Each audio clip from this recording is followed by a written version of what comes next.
CCTV doesn't lie, but sometimes what it captures is hard to believe. This first level begins with incidents that seem almost random, everyday moments that suddenly turn violent without warning. On Putney Bridge in London, a woman is walking normally across the street when a jogger runs past her. In a split second, he pushes her directly toward oncoming traffic. A bus narrowly avoids her. Minutes later, the same jogger returns to the exact spot, acting as if nothing happened. The entire incident only becomes known because a dash cam captured everything. In another case, a woman standing in a store queue is suddenly attacked when a man calmly picks up a shopping cart, lifts it over his head, and throws it at her without provocation. She collapses instantly while shoppers rush in confusion. Elsewhere, a cyclist is shouted at while passing a pedestrian. That brief interaction causes her to veer into traffic, where she is struck and killed. The person who shouted simply walks away. And in another incident, a garage door camera captures a man slipping inside just before it closes. Hours later, a fire breaks out. 2 bodies are found inside, and the footage reveals the attacker moving freely through the property before leaving calmly. Each case seems isolated, random violence caught on camera with no clear pattern. But investigators notice something unsettling. Most of these incidents begin with ordinary human interaction, before turning violent in seconds. And as disturbing as this level is, it only scratches the surface. Because what comes next isn't random at all. It involves people who disappear completely in plain sight, inside places that should have been safe. Before we go further, a lot of people watching this aren't subscribed, and if you're still here, you're probably enjoying the deeper side of this iceberg. So, if you want part 2 and more videos like this, please subscribe to support the channel.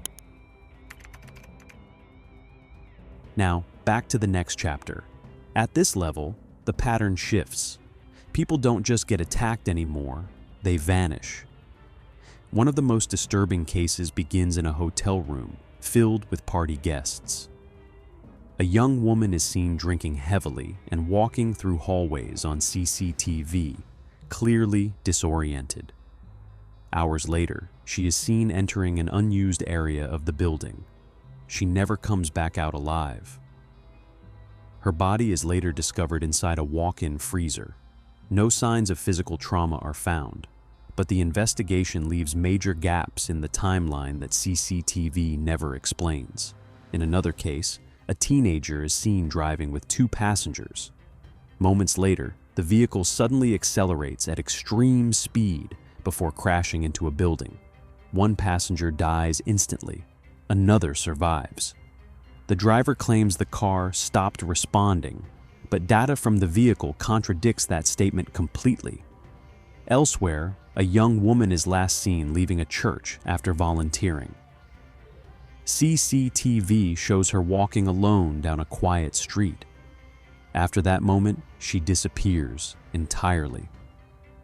Weeks later, investigators arrest suspects, but no confirmed evidence reveals exactly what happened in the critical hours after she vanished. And in another case, a mother is seen entering her apartment building. A man follows closely behind her on camera. That is the last time she is ever seen. Her disappearance leads to a long investigation involving past abuse allegations and a history of restraining orders that had failed to stop escalation. What connects all these cases is not just violence, it's timing. Each disappearance happens in a short, unbroken window where CCTV either cuts off or fails to show the full truth. And as investigators dig deeper, they begin to realize something uncomfortable. Cameras don't always reveal everything. Sometimes they only show what happens right before everything goes wrong. And the next level takes that idea even further. because now the deaths are no longer hidden or delayed. They happen instantly, in public, and in full view.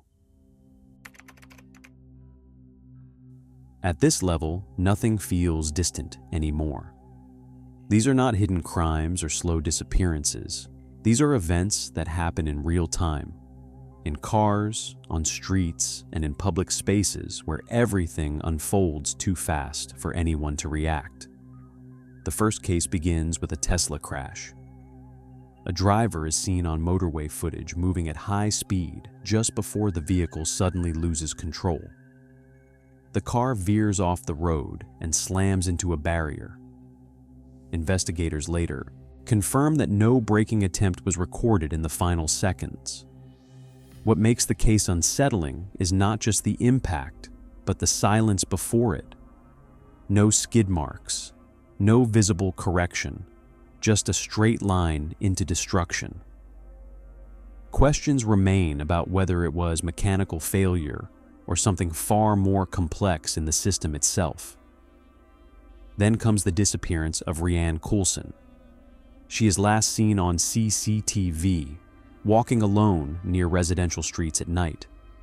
Her pace is normal, no signs of panic, but within minutes she disappears from all camera coverage between two monitored zones. Despite extensive searches and witness interviews, there is no confirmed footage of what happens after she leaves the final camera frame. The gap becomes the center of the entire investigation. Next is Harshandeep Singh. A routine day turns critical when Harshandeep is involved in a sudden violent encounter in a public area. Witnesses describe confusion, a brief argument, and then an immediate escalation. Emergency services arrive quickly, but the entire incident is over in seconds. The speed of the escalation leaves investigators reconstructing the timeline almost entirely from fragmented witness accounts. Finally, the case of Lorraine Cox. Lorraine is last seen returning home after a night out. CCTV shows her entering a residential area, but she never reaches her destination. Days later, her disappearance becomes a major investigation involving multiple suspects and conflicting accounts. What stands out is how quickly a normal evening turns into a case with no clear, single moment of truth. And this is where the pattern becomes clearer. These are not slow-building tragedies anymore. They are fast, decisive moments where everything changes in seconds, and no one has time to stop it. But the next level goes even deeper, because now even survival itself becomes uncertain. At this stage, distance stops meaning anything. These incidents don't happen in hidden places or behind closed doors. They happen in public, on platforms, in streets, in ordinary moments where people are just trying to get home. The first case is the stabbing of Lee Pomeroy. It begins on a train journey that should have been completely routine. Lee is traveling with his son when a confrontation escalates unexpectedly with another passenger. What starts as a verbal exchange quickly turns physical in a confined space where there is nowhere to step back. Within moments, the situation becomes irreversible. Passengers attempt to intervene, but the speed of the attack leaves almost no time to react. It becomes a case defined by seconds, not minutes.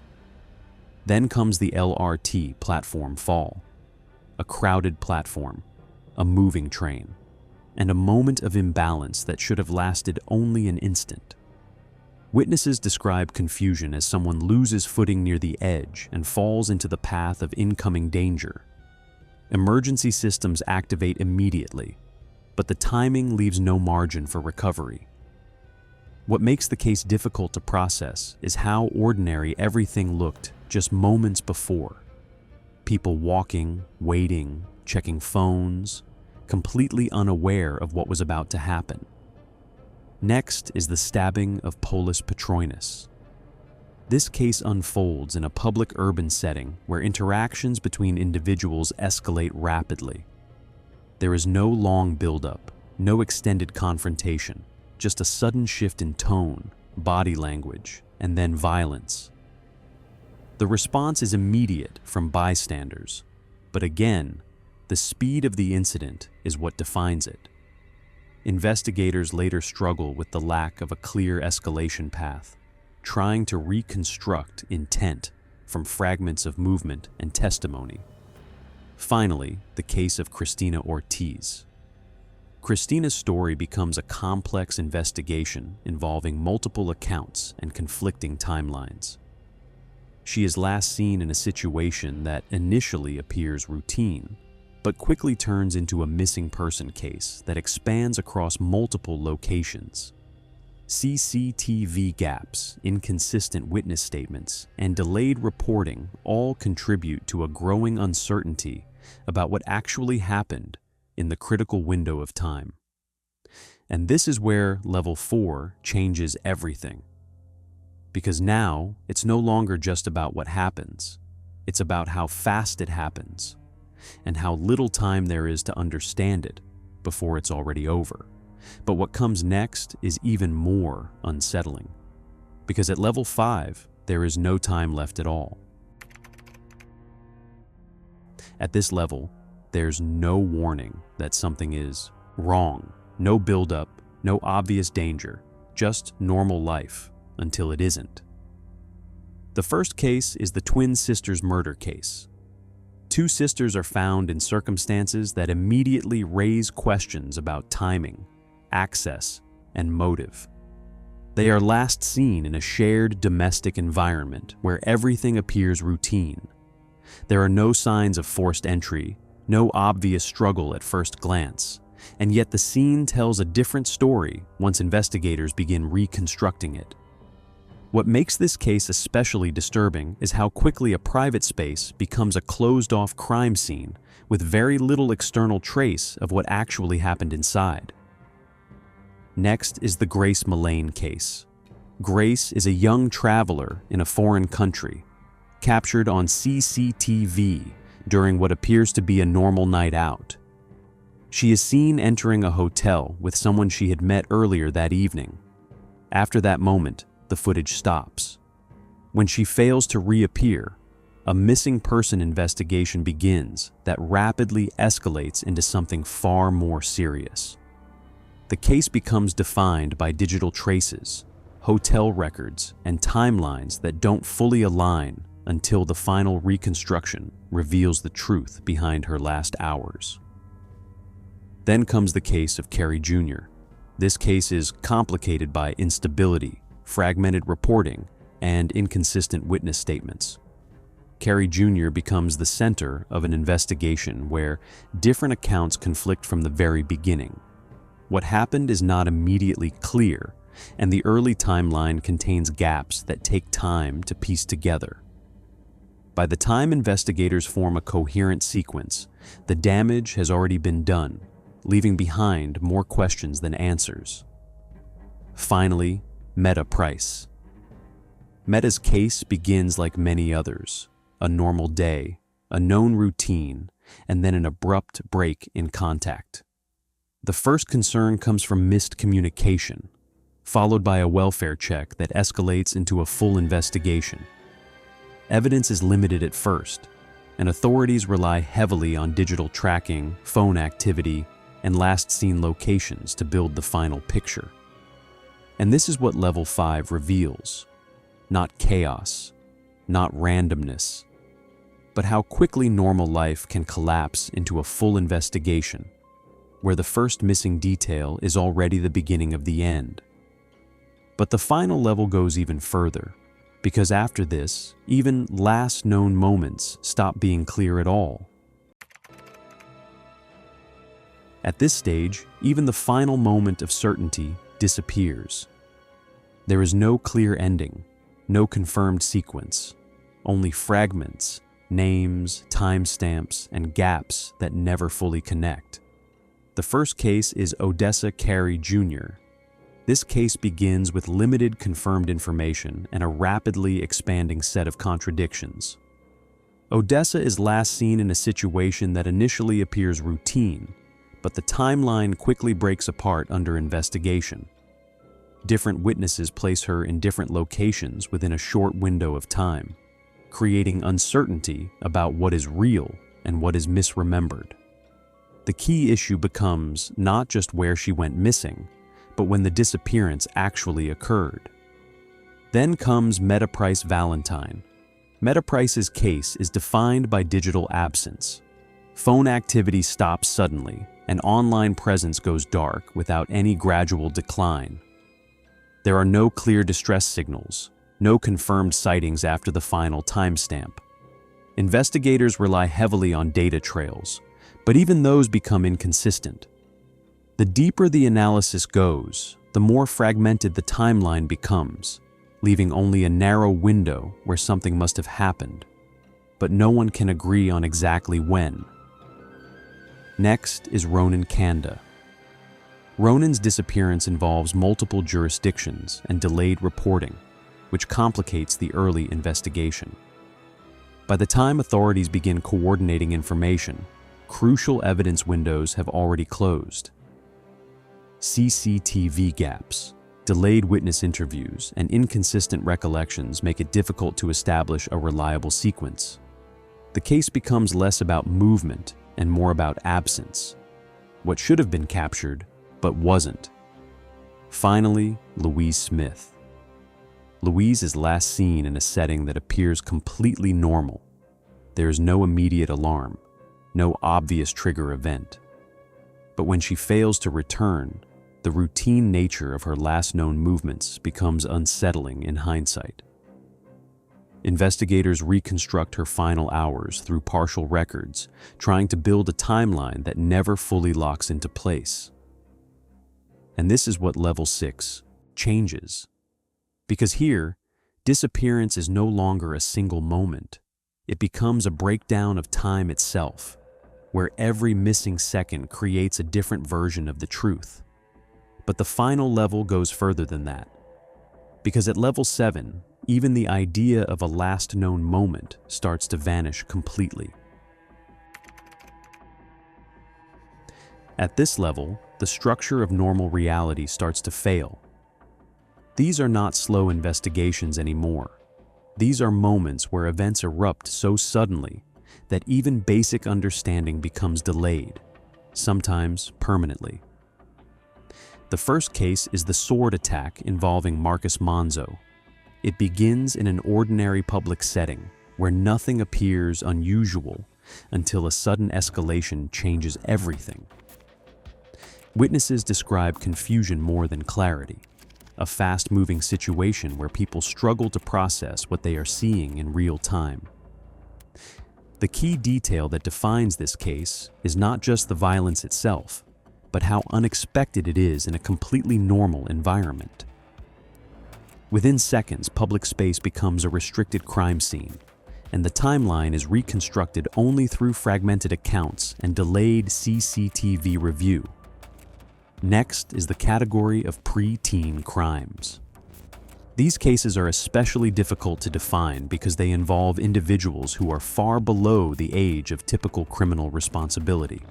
The incidents vary in nature, but what connects them is the shock factor of early-age decision-making intersecting with real-world consequences. Investigators and psychologists often focus less on the event itself and more on the environment around it. Family structure, exposure, and behavioral warning signs that were either missed or misunderstood. These cases rarely have simple explanations, and they resist easy categorization. Finally, the Minnesota mass shooter case. This incident unfolds rapidly, with emergency alerts, lockdown procedures, and real-time public response happening almost simultaneously. What makes it especially significant is how quickly information spreads while details are still unconfirmed. Initial reports conflict, timelines shift, and early narratives often change within hours as verified evidence replaces speculation. In the immediate aftermath, the focus is less on understanding motive and more on securing safety and establishing what actually happened inside a very short window of time. And this is where level 7 ends. They are disturbing because they happen faster than understanding can keep up.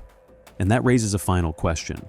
What happens when even reaction time is no longer enough to process reality itself?